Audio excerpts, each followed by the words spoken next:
Friends, video కనుక నచ్చినట్లయితే తప్పకుండా లైక్ చేయండి.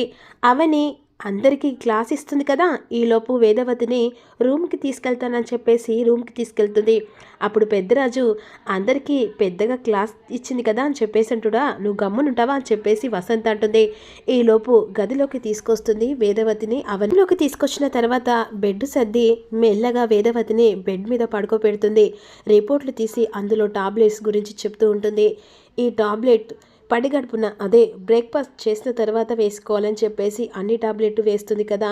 ఈలోపు ఇక అవన్నీ చెప్పిన తర్వాత సరే అత్తయ్య నేను బయలుదేరుతాను, మీరు జాగ్రత్త అని చెప్పేసి అంటూ ఉంటుంది. అవని వెళ్తుండగా ఈలోపు మాత్రం వేదవతి అవని చేయి పట్టుకుంటుంది. లోపు శ్రీకర్ జ్యూస్ తీసుకొని వస్తుండగా అవని చేయి పట్టుకున్న వేదవతిని చూస్తాడు.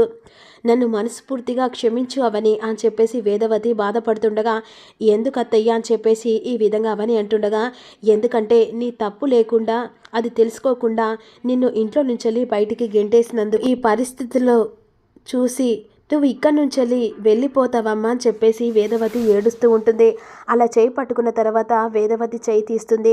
లేదత్తయ్య నేను వెళ్తాను, ఎందుకంటే ఇక నువ్వు అనుకోనంగా ఇంటికి వచ్చావు కాబట్టి, నేను యాక్సిడెంటల్గా ఇది జరిగింది కాబట్టి నేను జస్ట్ గెస్ట్ లాగా మాత్రమే నిన్ను ఇంటికి తీసుకొని వచ్చాను. ఈ ఇంటి కోడలిలాగా నేను ఇంట్లో అడుగు పెట్టలేదు. ఏ రోజైతేనో ఈ ఇంట్లో వాళ్ళందరూ ఇక ఈ ఇంటికి కోడలుగా మన ఆహ్వానిస్తారు, ఆ రోజు నేను ఇంట్లో అడుగు పెడతానని చెప్పేసి ఇక అవని అంటూ ఉంటుంది. శ్రీకర్ మాత్రం గ్లాస్లో జ్యూస్ తీసుకొని వస్తాడు కదా. ఇక అవని ఈ విధంగా శ్రీకర్ని చూసి అంటూ ఉంటుంది, చాలామంది ఇక నన్ను ఎన్ని మాటలు అన్నారో, ఏమేం మాటలు అన్నా కూడా నేనంత పట్టించుకోలేదు, ఎందుకంటే నా మీద నమ్మకం ఉండేది. అలాంటి నమ్మకాన్ని ఒక్కసారిగా ఆ నమ్మకం పోగొట్టుకున్న తర్వాత ఇప్పుడు ఏకంగా నన్ను ఇంట్లో ఉండమనడం ఇక నాకు నచ్చలేదు అత్తయ్య. ఇక నేను నిన్ను చూడడానికి వస్తావా అని చెప్పేసి అడుగుతున్నావు కదా, వస్తాను, ఒక గెస్టులాగా మాత్రమే వస్తాను, కానీ ఇంటి కోడల్లాగా మాత్రం నేను రాలేను కూడా అని చెప్పేసి ఈ విధంగా అవని అంటూ ఉంటుంది. ఇక మరోవైపు నిహారిక అవని మాటలు గుర్తు చేసుకొని బాధపడుతూ కాదు కోపంతో ఇక కృష్ణని విధంగా అంటూ ఉంటుంది. ఆ అవని ఎన్నెన్ని మాటలంది ఇప్పుడు ఏకంగా ఇంట్లో అడుగు పెట్టింది. ఇదే మంచి ఛాన్స్ అనుకొని ఇంట్లో తిష్ట వేసినా ఇక ఆశ్చర్యపోవాల్సిన అవసరం కూడా లేదు.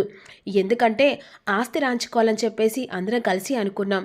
ఇప్పుడు ఆస్తి కూడా చేతికి వచ్చే అవకాశం కూడా లేకపోయింది.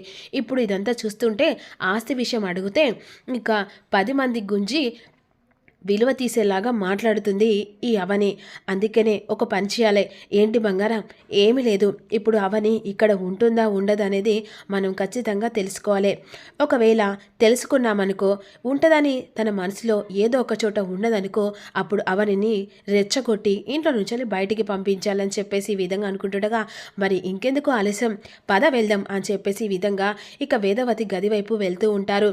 ఇక నిహారిక అలా అనుకొని లోపలికి వస్తుండగా అవనిని ఇక వేదవతి రిక్వెస్ట్ చేస్తుండగా, ఏంటి అత్తయ్య, ఒక అవని మాత్రమేనా మీకు సేవలు చేసేది? ఇక ఈ ఇంటి కోడళ్ళం మేము లేమా ఏంటి? అవనిని అంతగానో బ్రతిమిలాడుతున్నారు.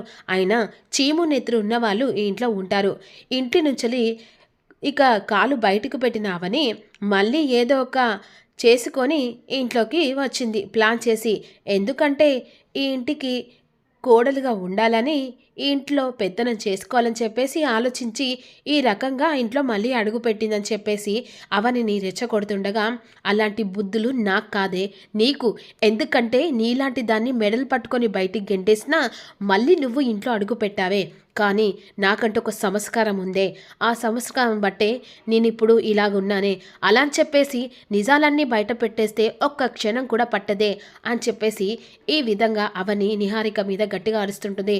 ఈలోపు మాత్రం సిస్టర్ రాసిన ఫైల్ మీద ఇక తన కూతురు బ్రతికే ఉందని చెప్పేసి ఆ ఫైల్ కాస్త బెడ్ మీద ఉంటుంది కదా. నిహారిక చూసి చూడనట్టు చూస్తుండగా ఇక వీళ్ళిద్దరు కలిసి గొడవ పడుతూ ఉంటారు. అయినా నేను ఉండడానికి రాలేదు, ఇక్కడ అత్తయ్య పరిస్థితి బట్టి నేను ఇక్కడికి వచ్చాను, అలా అని చెప్పేసి ఇక్కడ తిష్ట వేసుకుంటానని కూడా నువ్వు ఊహించకు అత్తయ్య. ఇదంతా కాదు, నేను మళ్ళీ నీకు ఏదైనా కావాలనుకుంటే నేను మళ్ళీ వస్తాను, కానీ ఇక్కడ ఉండమని నన్ను ఇబ్బంది పెట్టకండి అని చెప్పేసి ఈ విధంగా అంటూ ఉంటుంది. ఇక మరోవైపేమో ఇక శ్రీకర్ కూడా ఏం మాట్లాడలేని పరిస్థితిలో ఉంటాడు. అరే శ్రీకర్, ఒక్కసారి నువ్వు చెప్పురా, అవని ఉంటుంది అని చెప్పేసి ఈ విధంగా అంటుండగా శ్రీకర్ కూడా ఏం చెప్పలేని పరిస్థితి. అయినా ఏంటత్తయ్యా మొత్తం అవనే చేసినట్టుగా మాట్లాడుతున్నారే అని చెప్పేసి అంటుండగా, ఎవరు ఎలాంటి వాళ్ళు ఇప్పుడు నిజం తెలుసుకున్నాను కాబట్టే ఇప్పుడు నా తప్పు నేను తెలుసుకొని అవనిని ఇంట్లో ఉండమంటున్నా అని చెప్పేసి ఈ విధంగా అంటూ ఉంటుంది. ఇక మరోవైపు అవని కోపంతో అక్కడి నుంచి వెళ్ళిపోతుంది కదా. బెడ్ మీద పేపర్ కాస్త ఒక్కసారిగా గాలికి కింద పడిపోతుంది. ఇక మరోవైపేమో అవని అక్కడి నుంచి వెళ్ళి సుజాత మాత్రం అవని కోసం ఎదురు చూస్తూ ఉంటుంది. ఇక సుజాతకు జరిగిందంతా చెప్తూ ఉంటుంది.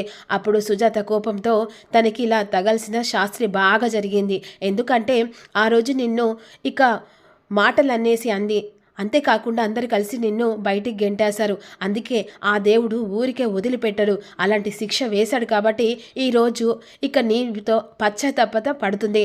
అంతేకాకుండా ఇక తనకు ఇలాంటిది జరిగితే ఇంకొకసారి ఏ కోడలి మీద ఇలాంటిది చేదులే అని చెప్పేసి అంటుండగా, అత్త అలాంటి మాటలు అనకు, అత్త అని చెప్పేసి ఇన్ని రోజులు వెనకకేసుకొచ్చో, అయినా కూడా ఇంకా బుద్ధి రావట్లేదు, అయినా ఇదంతా ఆస్తుల కోసం కూడా గొడవ వచ్చింది, లేకుంటే ఇలాగే ఉసురు తలిగి ఆ దేవుడు ఇలాగే చేస్తాడులే అని చెప్పేసి అంటూ ఉంటుంది. ఇక మరోవైపు వేదవతి బాధపడుతూ ఉండగా ఎవరి రూమ్లో వాళ్ళే ఉంటారు కదా.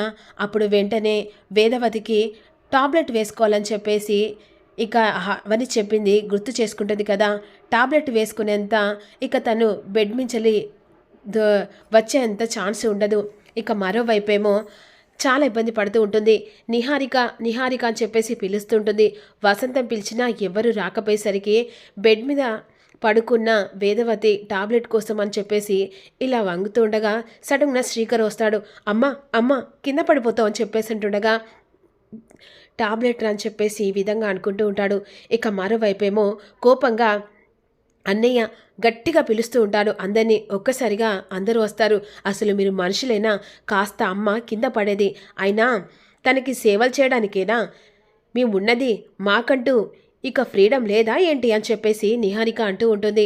లావణ్య కూడా అంటుంది, అవును, అయినా తనకి సేవలు చేయాలంటే ఏ పని మనిషినో పెట్టు, అంతలా డబ్బు కావాలంటే మొహాన విసిరి కొడతాం, అయినా అక్క వాళ్ళు వీళ్ళు ఎందుకు, అవని అయితే కరెక్ట్ సెట్ అవుతుంది, ఎందుకంటే తనకి పని దొరకాలే కాకుండా ఇక అత్తయ్య దగ్గర సేవలు చేసినట్టు ఉంటుంది అని చెప్పేసి ఇక ఆ మాటలకు వేదవతి కోపంతో నిహారిక అని చెప్పేసి గట్టిగా అరుస్తుంది.